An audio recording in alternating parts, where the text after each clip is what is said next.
وہ اسے بالکل اپنے پہلو کے ساتھ لگا چکا تھا۔ اس کے کان کے قریب کہنے لگی، یہ کیا کر رہے ہو، چھوڑو مجھے۔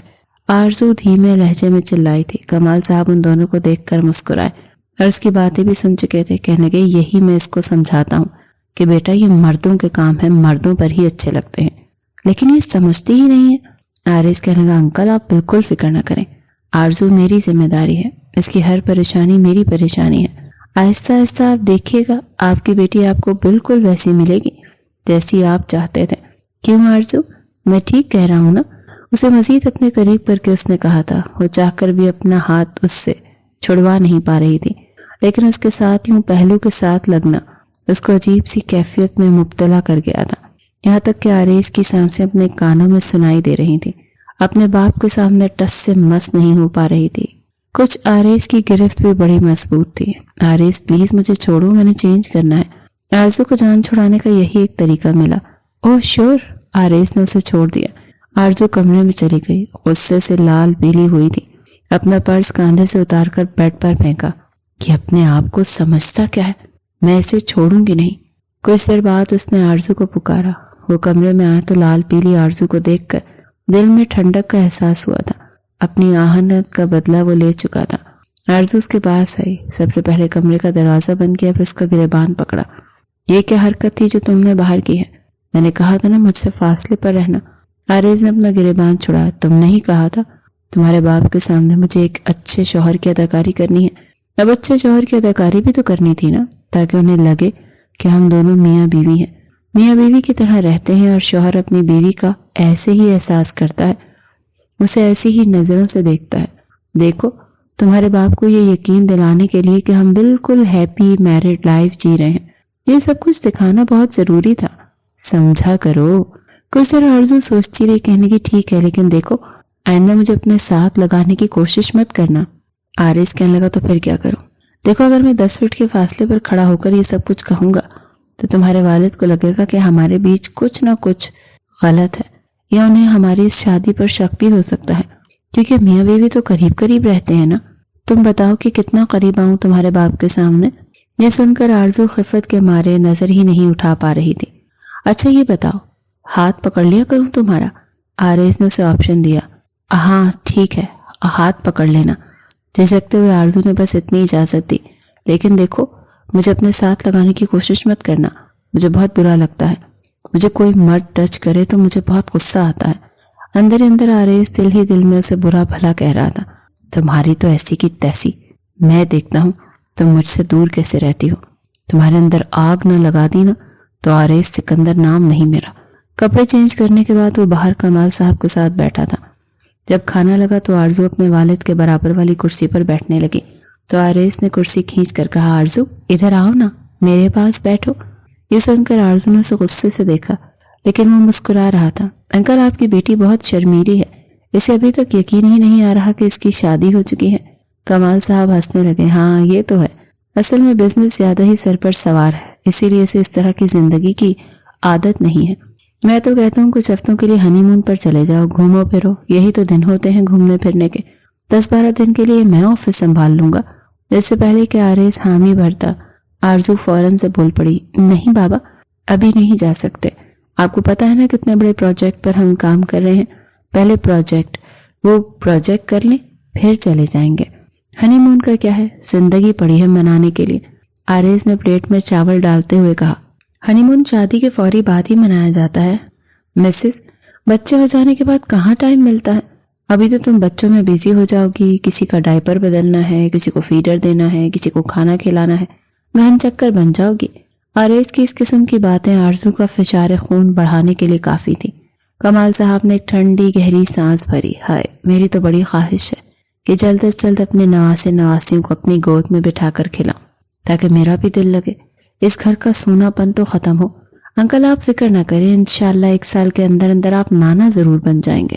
اور اس کی بات پر آرزو کے حلق میں چاول پھنسے تھے، بری طرح سے اچھوکا لگا تھا۔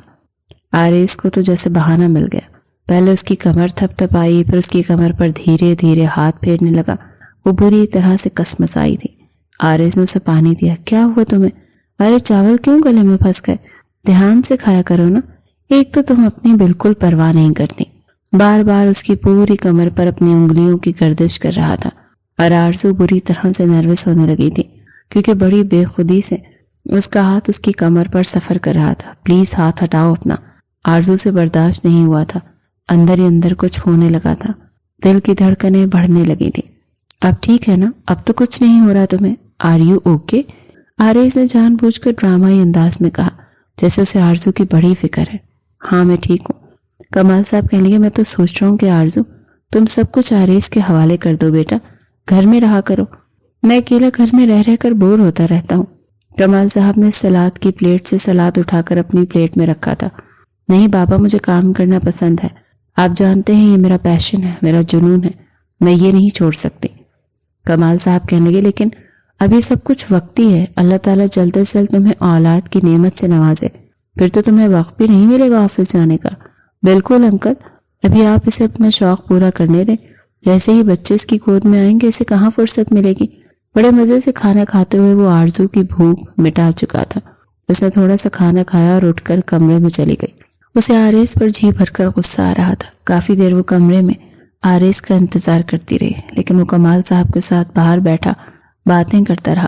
انتظار کرتے کرتے تھک ہار کر وہ سو چکی تھی۔ جب آریز کمرے میں آیا، آرزو بیڈ پر لیٹی سو رہی تھی۔ سوئی ہوئی کتنی معصوم لگتی ہے، لیکن جاگتی ہے تو پوری رضیہ سلطانہ بنی رہتی ہے۔ آریز پہلے اپنے کمرے میں جانے لگا، لیکن پھر قدم خود بخود آرزو کے بیڈ تک پہنچے۔ اس کے چہرے پر بکھری بالوں کی لٹوں کو پیچھے کیا، بڑی آہستگی سے اس کی پیشانی پر اپنے لب رکھ دیے۔ دل کی خواہش کو دبا نہیں پا رہا تھا۔ آرزو ذرا سا ہلی تھی، فوراً سے آریز کھڑا ہو گیا اور جلدی سے تیز قدم بڑھاتا ہوا اپنے کمرے میں چلا گیا۔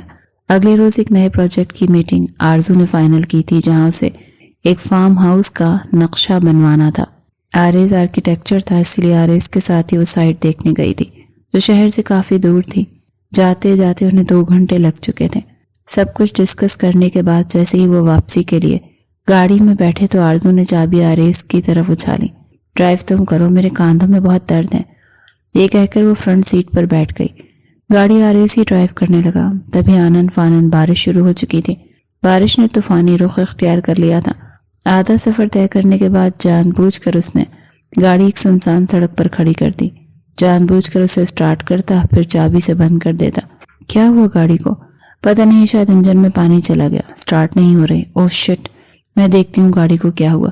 اس سے پہلے کہ آرزو گاڑی سے نیچے اترتی، آریز کہنے لگا نہیں نہیں میں دیکھتا ہوں، میں ہوں نا، تم بیٹھو۔ یہ کہہ کر آریز نے گاڑی کا بونٹ کھولا۔ گاڑی بالکل ٹھیک تھی، جان بوجھ کر اس کی چند تاروں کو اتار دیا جیسے گاڑی سٹارٹ نہیں ہو سکی۔ بونٹ بند کرنے کے بعد کہنے لگا مشکل ہے کہ یہ گاڑی اب چلے۔ یہ سن کر آرزو پریشان ہوئی، ہم لوگ رات کہاں گزاریں گے؟ ہر طرف سناٹا مچا ہوا ہے اور گاڑی بھی کوئی نہیں گزر رہی کہ کسی سے لفٹ ہی لے لیں۔ آریز کہنے لگا یہ حالات نہیں ہے لفٹ لینے کے، ارے میں اکیلا لڑکا اگر کوئی بدماش ٹکر گیا تو میں کس سے لڑوں گا، اور سچی بات ہے مجھے تو لڑنا بھی نہیں آتا۔ آرزو جی بھر کر زچ ہوئی تھی۔ وہیں قریب میں دور ایک لائٹ جلتی ہوئی نظر آئی، لیکن فاصلہ تقریباً 1 میل کا تھا۔ آریز کہنے لگا وہ دیکھو، مجھے لگ رہا ہے وہاں کچھ آبادی ہے، ہم رات وہاں گزار سکتے ہیں۔ آرزو گاڑی سے نیچے اتر گئی۔ آریز نے دھکا لگا کر گاڑی کو ایک کنارے لگایا۔ بارش بہت تیز تھی، اسی لیے دونوں ہی پانی سے بھیگ چکے تھے۔ سردیوں کی پہلی بارش تھی اور ایسا کبھی بھی آرزو کے ساتھ اتفاقاً بھی نہیں ہوا، اسی لیے اسے بہت سردی لگ رہی تھی۔ وہاں تک پہنچتے پہنچتے اس کے پاؤں شل ہونے لگے تھے۔ آریز میں اور آگے نہیں جا سکتی، لیکن آریز کہنے لگا میں کیا کروں، اب آپ نے اتنی پابندیاں لگائی ہیں مجھ پر، میں تو آپ کو گود میں بھی اٹھا کر نہیں لے کر جا سکتا۔ ابھی بھی آدھا راستہ طے ہوا تھا۔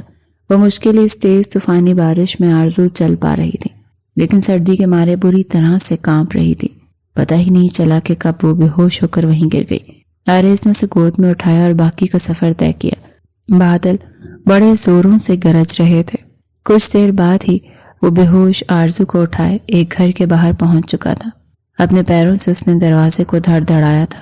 کچھ دیر بعد ہی ایک ادھیڑ عمر مرد دروازے پر آیا۔ ایک نظر آرزو پر اور پھر آریز پر ڈالی تھی۔ آریز اسے بتانے لگا کہ ان کی گاڑی خراب ہو گئی ہے اور انہیں اس وقت ایک رات کی پناہ چاہیے۔ یہ سن کر اس بوڑھے شخص نے اسے گھور کر دیکھا، کہنے لگا لڑکے میں تم پر ایسے کیسے اعتبار کر لوں، بتاؤ کون ہے یہ لڑکی، کیا پتا تم اسے کڈنیپ کر کے لا رہے ہو۔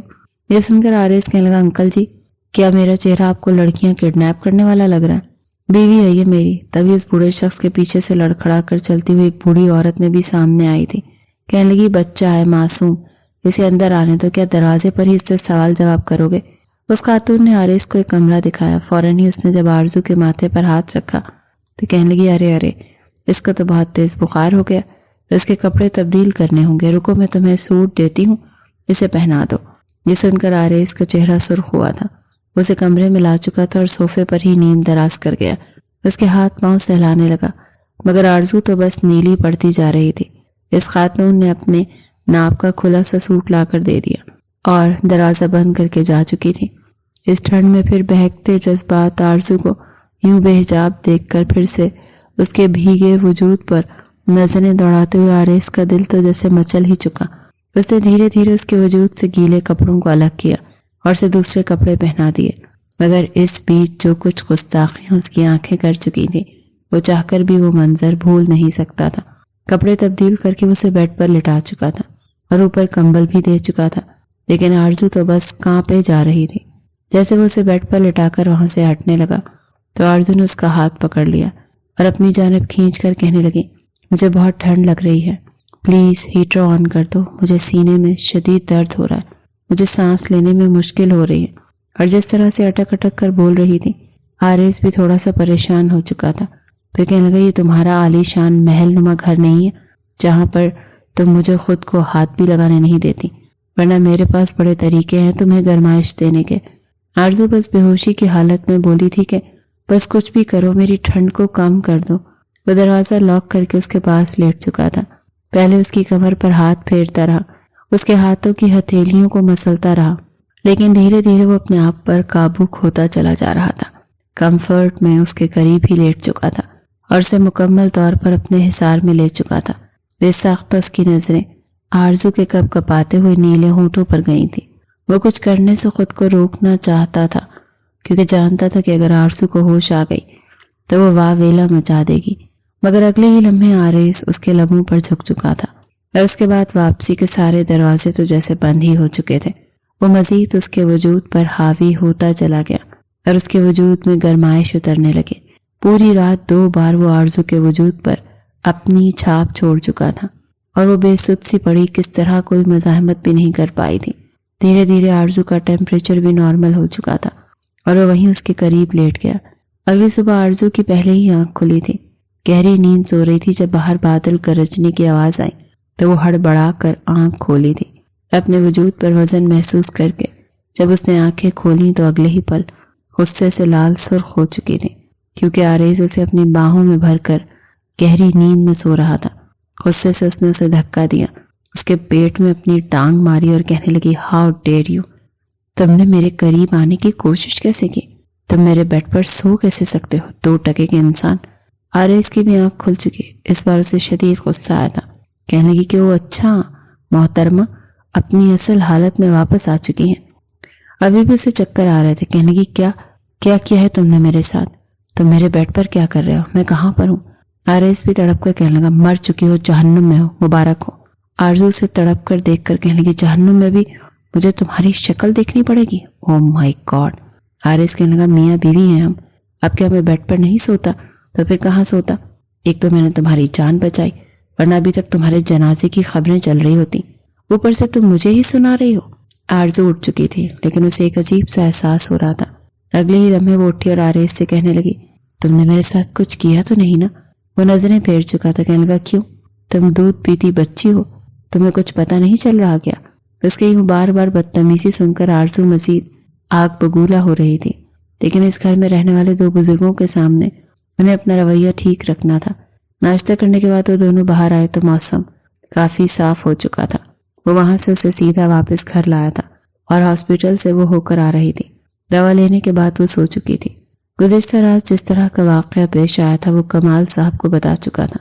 اگلے 3 روز تک آرزو آفس نہیں گئی تھی، اسے کافی کمزوری ہو رہی تھی اور اس دوران کمال صاحب نے بزنس کا اچھا خاصا حصہ اس کے سپورٹ کر دیا تھا کیونکہ وہ اس کی بیٹی سے بھی اچھا بزنس سنبھال رہا تھا۔ جو بھی میٹنگ اس نے کی تھی سارے پروجیکٹس انہیں مل چکے تھے کیونکہ وہ بڑے اچھے سے ہر ایک چیز ایکسپلین کرتا تھا۔ جب تک آرزو آفس نہیں تھی کمال صاحب سارا کام اپنے داماد کے سپرد کر چکے تھے۔ اس شام جب وہ گھر آئے تو وہ آرز سے یہ بھی کہہ چکے تھے کہ بیٹا میں یہی چاہتا ہوں کہ آرزو اب گھر رہے، گھر کے طور طریقے سیکھے، کیونکہ مجھے لگتا ہے کہ اسے اب گھر رہنا چاہیے۔ تم جیسا ایک ہونہار اور محنتی لڑکا اس کا جیون ساتھی بن چکا ہے، اب تم دونوں کو اپنی زندگی خوش دلی سے آگے بڑھانی چاہیے۔ باقی بزنس تو بے شک میری بیٹی کا ہی ہے اور تم اسے ترقی کی بلندیوں تک پہنچا رہے ہو۔ وہ یہ باتیں کر رہے تھے جب آرزو اپنے کمرے سے باہر آئی، کہنے لگی کہ نہیں بابا، یہ میرا بزنس ہے اور اس میں خود ہی ہینڈل کروں گی، یہ ساری میری محنت ہے، اور آپ چند ماہ پہلے آئے ہوئے ایک امپلائی کو بھلا کیسے کہہ سکتے ہیں کہ یہ ساری محنت اس کی تھی؟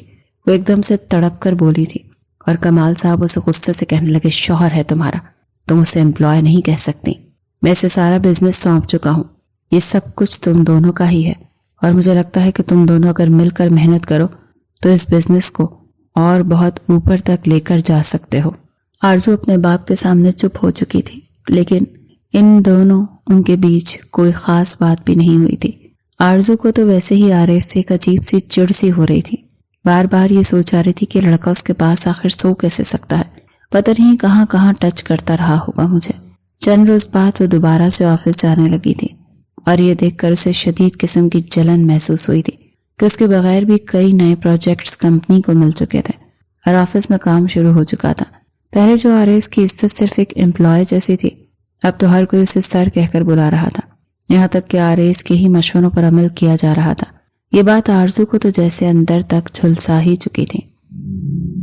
غصے سے اپنے آفس میں اس نے آرز کو بلایا اور کہنے لگی کہ تم یہی چاہتے تھے نا کہ میں چند روز کے لیے گھر کیا رہی، تم نے تو میرے آفس پر قبضہ ہی کر لیا۔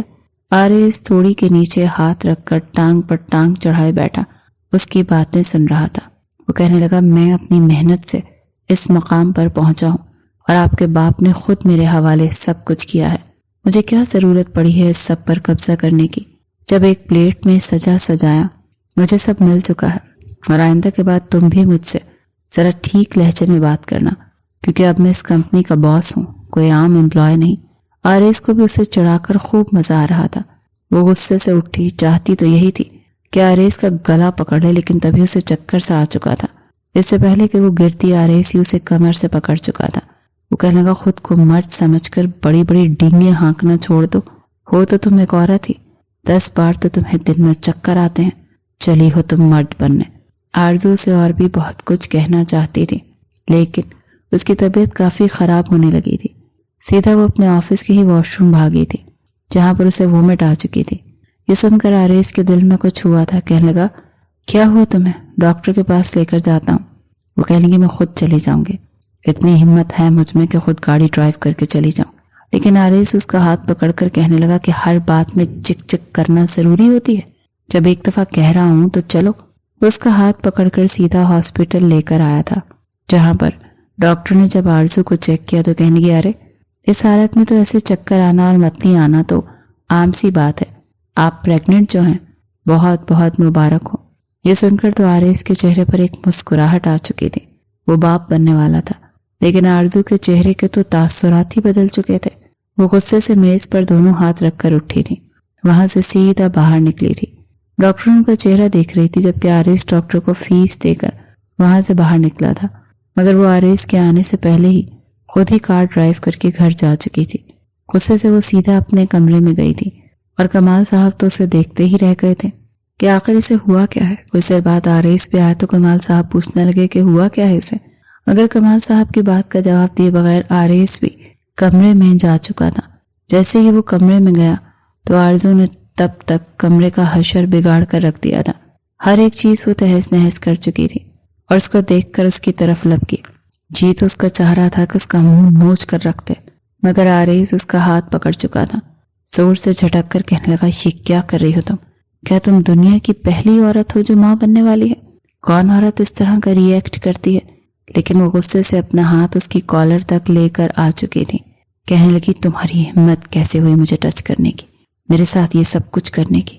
تم 2 ٹکے کے انسان جس کے ساتھ میں نے ایگریمنٹ سائن کر کے شادی کی تھی کہ تم میرے قریب نہیں آؤ گے، اور تم میرے وجود میں اپنا بچہ اتار دیا۔ مجھے تم سے بھی نفرت ہے اور تمہارے اس بچے سے بھی، میں اسے زندہ نہیں چھوڑوں گی، میں اسے ختم کر دوں گی۔ میں کیوں اپنے وجود سے تمہاری اس 2 ٹکے کے بچے کو پیدا کروں؟ اس سے پہلے کہ وہ مزید کچھ بولتی آریز اس کے منہ پر تھپڑ مار چکا تھا۔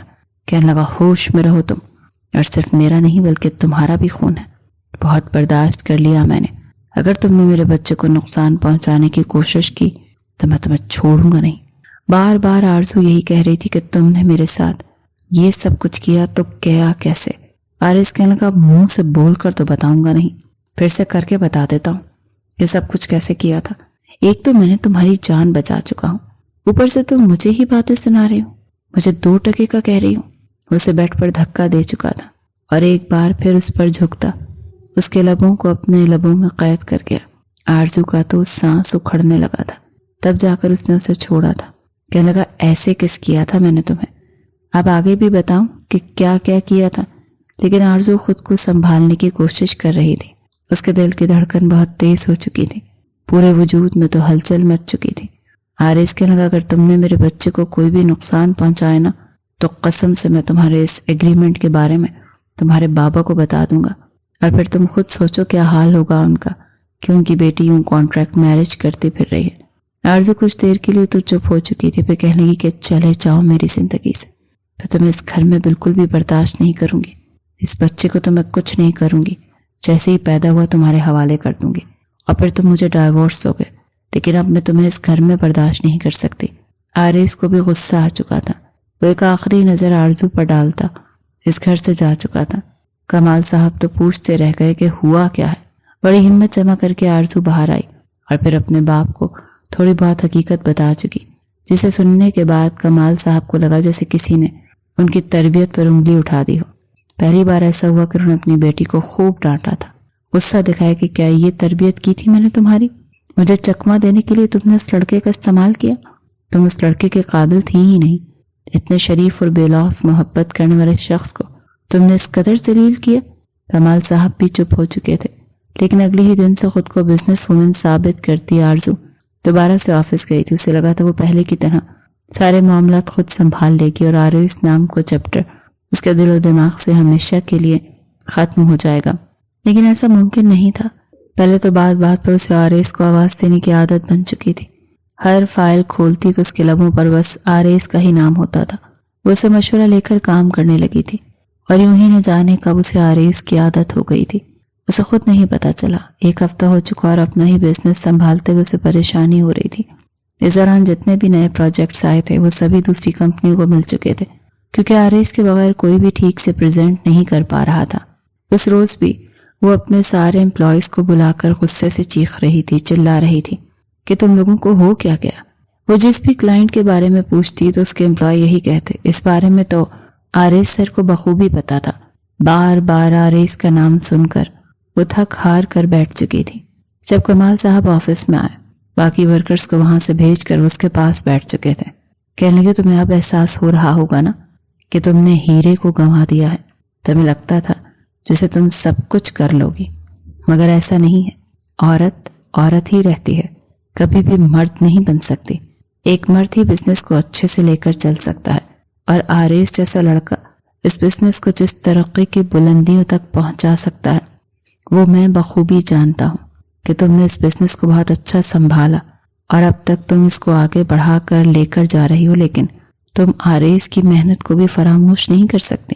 تم نے اسے دھتکار کر بالکل بھی اچھا نہیں کیا، اور اب جانتی ہو اس 1 ہفتے میں مجھے کتنے کروڑوں کا نقصان ہوا ہے۔ آرزو سر پکڑ کر بس بیٹھ ہی رہی تھی، اور پھر آج جلدی وہ آفس سے گھر آ چکی تھی۔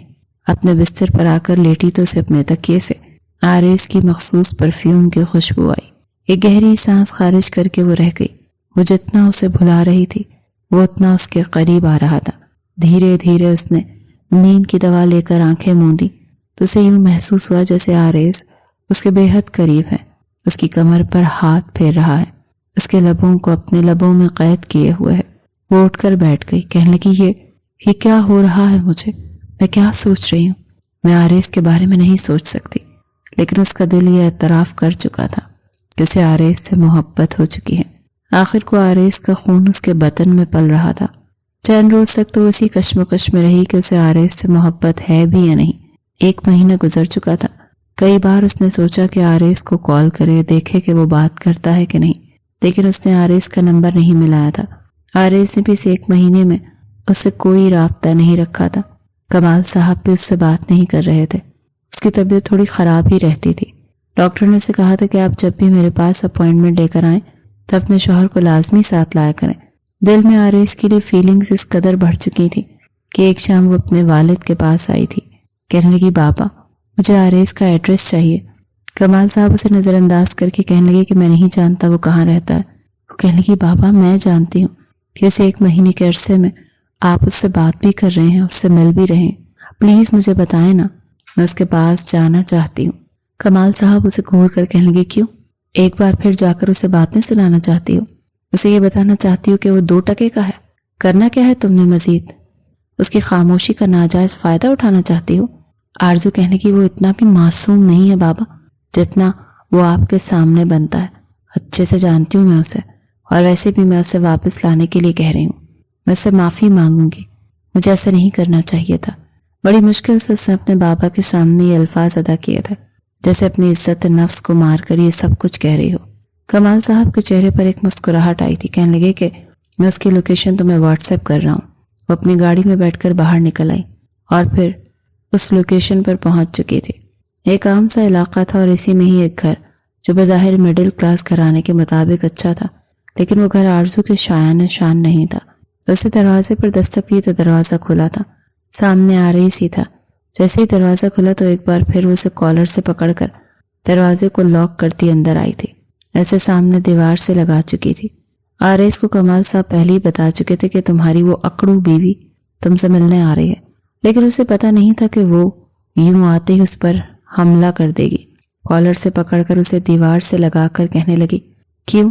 بس یہ پتا تھا کہ مجھے پریگننٹ کرنا ہے، یہ نہیں پتا تھا کہ مجھے پھر ڈاکٹر کے پاس بھی لے کر جانا ہے، میری طبیعت خراب ہوگی، میرا خیال رکھنا ہے، خود یہاں آ کر بیٹھ گئے تاکہ مجھ سے جان چھڑوا سکو۔ آریز اس کے ہاتھ اپنے کالر سے ہٹا کر بولا تم یہاں پر کیوں آئی ہو؟ خود ہی کہا تھا کہ نکل جاؤ میری زندگی سے، تبھی تم میرے بچے کا خیال رکھو گی۔ میں تو تمہاری شروع ہی سے شرطیں مانتا آیا ہوں اور اب بھی تمہاری شرط کے مطابق ہی اس گھر سے نکلا۔ آخر کو میری بھی کوئی عزت ہے کہ نہیں؟ آرزو کی آنکھوں میں آنسو آ چکے اور پھر اگلے ہی پل کہنے لگی مجھے معاف کر دو، سوری، مجھے تمہارے ساتھ اس قدر بدتمیزی سے بات نہیں کرنی چاہیے تھی۔ آریز تو حیران تھا کہ آرزو اسے سوری کہہ رہی تھی۔ وہ سینے پر ہاتھ باندھ کر کہنے لگا کہ یہ تم ہی ہو نا جو سوری بول رہی ہو؟ یقین نہیں آ رہا مجھے، پلیز ایک بار پھر سے بولنا، مجھے سنائی نہیں دیا۔ وہ کان کھجا کر بولا تو آرزو آنکھوں میں آنسو لیے کہنے لگی کہ سوری، مجھے اپنی غلطی کا احساس ہو گیا، مجھے معاف کر دو۔ لیکن وہ اسے دیکھ کر کہنے لگا نہیں، دال میں کچھ تو کالا لگ رہا ہے، لگتا ہے تمہارے بزنس میں جتنا لاس ہو چکا ہے نا، صرف اور صرف اپنے مطلب کے لیے تم یہاں پر میرے پاس آئی ہو تاکہ میں تمہارے بزنس کو دوبارہ سے اسی پاور کے ساتھ کھڑا کر دوں، ہے نا؟ وہ کہتے ہیں نا مشکل کے وقت گدھے کو بھی باپ بنا لیا جاتا ہے، تم شاید گدھے کو شوہر بنانے چلی آئی ہو۔ لیکن آرزو ایک بار پھر اسے گردن سے پکڑ چکی تھی۔ کہنے لگی بس کر دو، محبت ہو گئی ہے تم سے، پیار کرتی ہوں تم سے۔ یہ سن کر انتہائی پرجوش سی مسکراہٹ آریز کے چہرے پر آئی تھی، جسے دیکھ کر آرزو نے فوراً اپنے ہاتھ پیچھے کیے تھے۔ فوراً خود کو کمپوز کر کے کہنے لگی نہیں، میرا مطلب تھا، مجھے اپنی غلطی کا احساس تھا، مجھے اتنا برا رویہ نہیں رکھنا چاہیے تھا۔ لیکن آریز فوراً سے اسے اپنی باہوں میں بھر کر سینے سے لگا چکا تھا۔ کہنے لگا بس جان چکا ہوں میں، جب تم سے وضاحتیں نہیں دی جا رہی تو کیوں دے رہی ہو؟ مان کیوں نہیں لیتی کہ میڈم صاحبہ کو مجھ سے عشق ہو گیا ہے؟ آرزو نے بھی کسی طرح کی کوئی مزاحمت نہیں کی تھی، بلکہ باہیں کھول کر اس کے سینے سے لگ چکی تھی۔ آنکھوں سے تو آنسو بھی گر رہے تھے۔ کہنے لگی میرے ساتھ واپس گھر چلو پلیز۔ مگر آریز گہری سانس خارج کر کے کہنے لگا کہ وہ تمہارا گھر تھا، میرا نہیں، یہ میرا گھر ہے۔ اگر واقعی تمہیں مجھ سے محبت ہے تو تم میرے ساتھ اسی گھر میں رہو۔ آرزو نے ایک پل لگایا تھا سوچنے میں اور پھر اسے وہیں رہنے کا فیصلہ کر لیا تھا۔ اس گھر میں اس طرح کی سہولیات نہیں تھی، لیکن پھر بھی نہ جانے کیوں محبت ایک دم سے اس کے سر چڑھ کر بول رہی تھی کہ وہ آریز کے ساتھ اس گھر میں رہنے لگی تھی۔ آریز نے بس جان بوجھ کر اسے ستانے کے لیے اس گھر کا انتخاب کیا تھا، لیکن جب 1 ماہ تک وہ دونوں اسی گھر میں رہے اور آرزو اس کے ساتھ خوش تھی تو اس نے خود ہی ایک نیا گھر لے کر آرزو کو سرپرائز دیا تھا۔ کمال صاحب بھی اپنی بیٹی کو خوش دیکھ کر انہیں ڈھیروں دعائیں دیتے تھے۔ کچھ ماہ بعد ہی آرزو نے بیٹے کو جنم دیا تھا۔ جس کے بعد ان کی زندگی مکمل ہو چکی تھی۔ کبھی جو کہتی تھی کہ مجھے بچے پیدا نہیں کرنے، میرا فگر خراب ہو جائے گا، اب اپنے بچے کو دیکھ کر اس کے دل میں ممتا جاگ چکی تھی۔ ڈیلیوری کے کچھ ماہ بعد ہی اس نے دوبارہ سے اپنا فگر بھی مینٹین کر لیا تھا۔ کبھی کبھار جی چاہتا تو بچے کے ساتھ آفس چلی جاتی، ورنہ اب زیادہ تر وقت وہ گھر میں باقی کی مصروفیات اور بیٹے کے ساتھ ہی گزارنے لگی تھی۔ اور کمال صاحب تو اپنے نواسے کو اپنی گود میں دیکھ کر جیسے دوبارہ سے جی اٹھے تھے۔